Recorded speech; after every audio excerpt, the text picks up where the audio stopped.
Hello guys, so in this video I was actually sent some markers by Chalkola, which is a chalk marker company. Now this video isn't sponsored, but I was sent these items and there is actually a discount code down in the description if you want to go buy them on Amazon, if you like the result and if you want to try them out for yourself. So talking about these markers, there are 6 of these metallic based markers.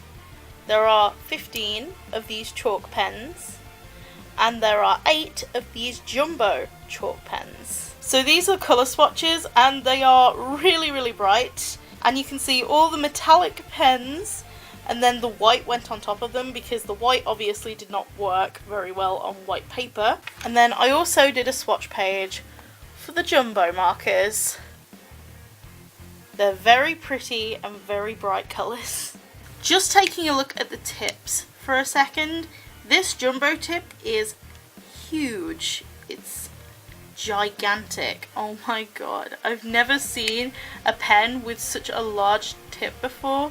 And then we have the medium size marker. These kind of size of markers actually remind me of Posca. Just the size. Obviously the ink is probably going to be 100% different. And then the last one is the metallic marker series. So you can see the tip, it's got a smaller tip compared to the medium size marker. So this is actually the first time that a company has actually approached me and actually wanted to send me things. So this was actually a really new experience for me, and they said it was chalk markers. And I was okay with that because I actually wanted to challenge myself.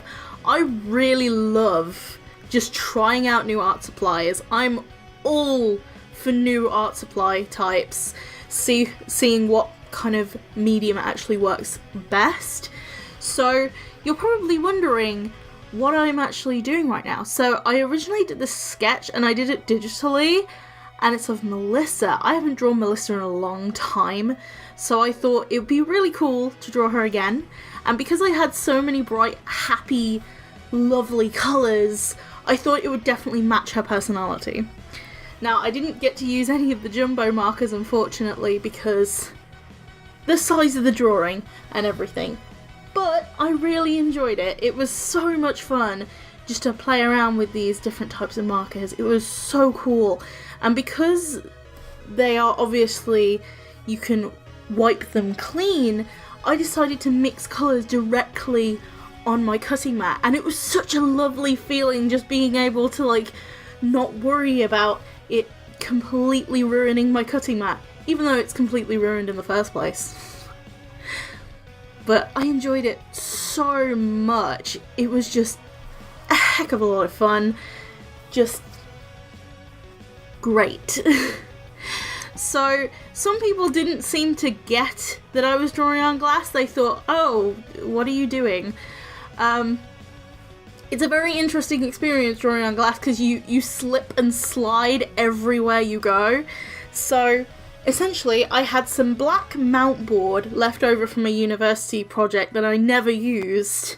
So I cut it to the size of the glass, and then I had the picture that I did digitally, so it was a digital sketch that I printed out and put underneath the glass, and I coloured in everything on top of the glass to those lines, and when I pulled out the sketch, everybody in the live stream just took a gasp. So some of you are probably going to ask, why the hell have you got a digital art glove on your hand? Well, I recently invested in a Cintiq, and I thought that the glove would be a good purchase with the Cintiq to actually stop fingerprints and stuff. So my logic was that to not get fingerprints on the glass with my left hand that I'm drawing with, or like painting with, if you want to say that, I would actually wear that so I wouldn't get like handprints all over it. So that's why I'm wearing it. Another thing is, I actually got to mix the markers with a brush. So they're kind of like Posca markers where you actually push down on the tip and then excess paint comes out. So I did that on my cutting mat, and essentially just mixed it together with a brush, and it worked really well. The only thing is the layering with these is not as easy as people might think, especially on a non-porous surface like glass. Now, these markers are made from non-porous surfaces, but I feel like if you're going to layer, just maybe do it on paper or something. I know they're not meant for paper, but if you want to layer, I think paper will probably be the way to go, even though I haven't tried them on paper. I really wish I did.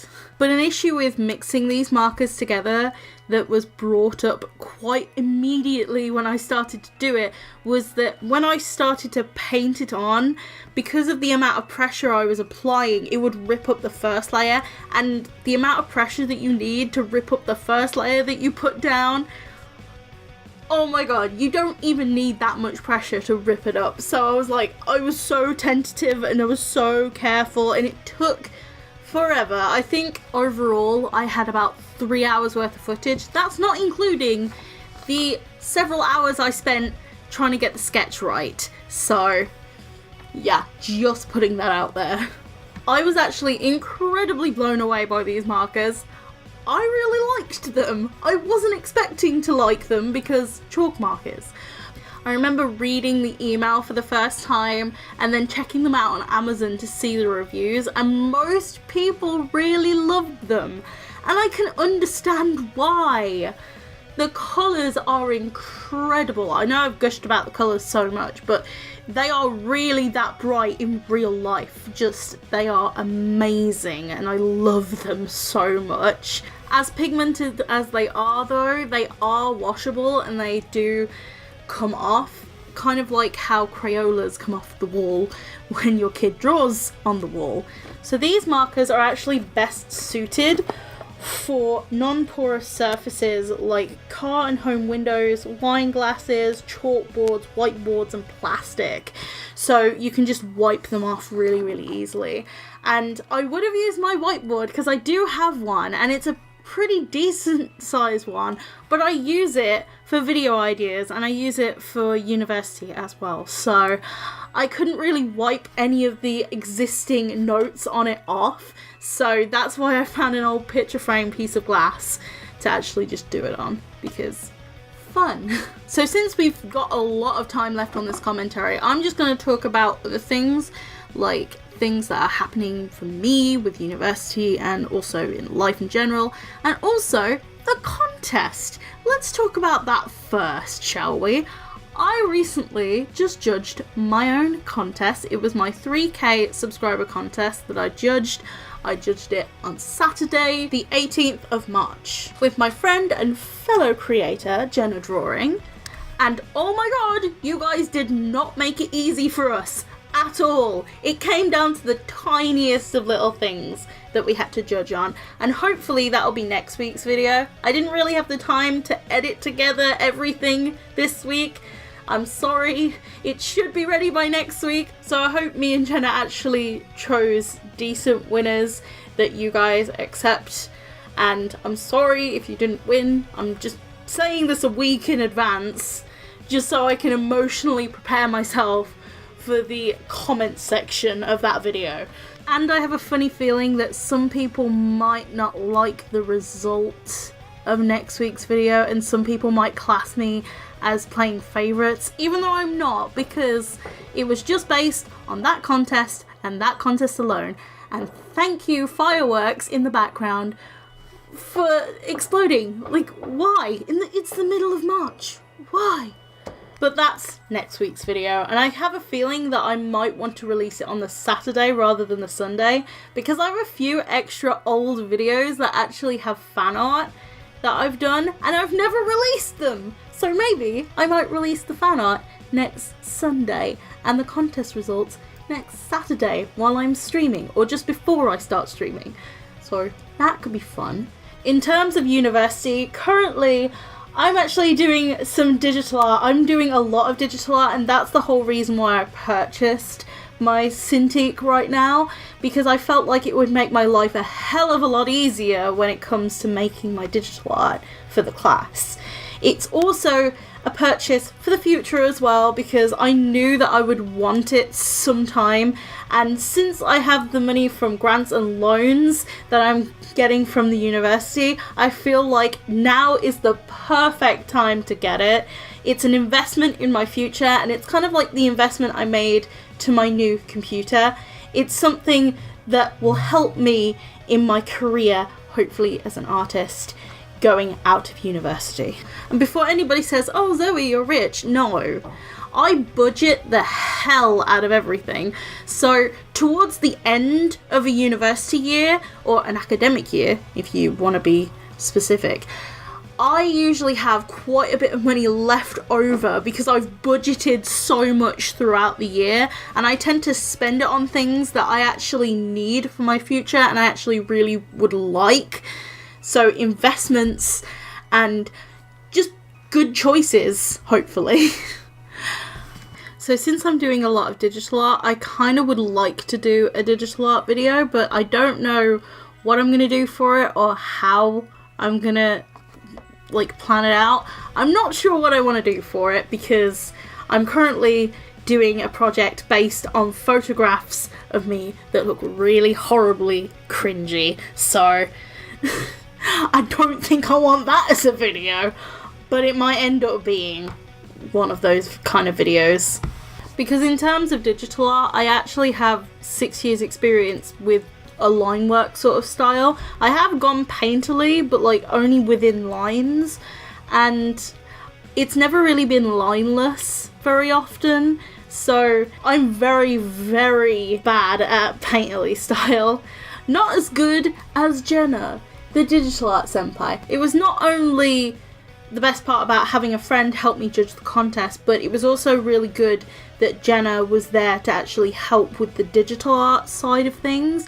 It was a lot easier to judge that way, and she added new insight that I would never have thought of, so I think that's definitely something that brings this conversation full circle.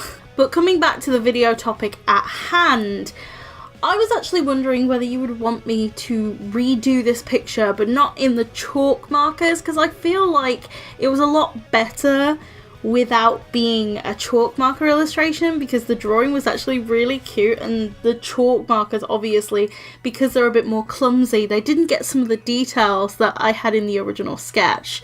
So I might actually do that as a line work piece or something. Whether I'll have the time to do that, because being in university, there's a lot of work to do. It's a lot of work. Currently, I have an exhibition to plan for. I have various other little tasks that I just start and I do not tie up the ends with.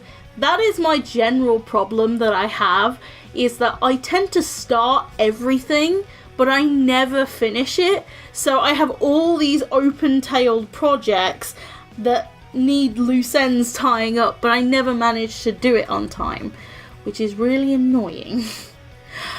Are you like that? I mean, some people, they work diligently. They actually just work so methodically with the way they do it. They start something, they finish it. They start something, they finish it. But me, I start everything and just fail to finish everything. Are you like me? I honestly would say it's probably the worst way to work, but it's a way that I've been working for several years throughout college and uni. So whether that habit will stop, I doubt it. So I really hope you enjoyed this video, and then my little ramble at the end.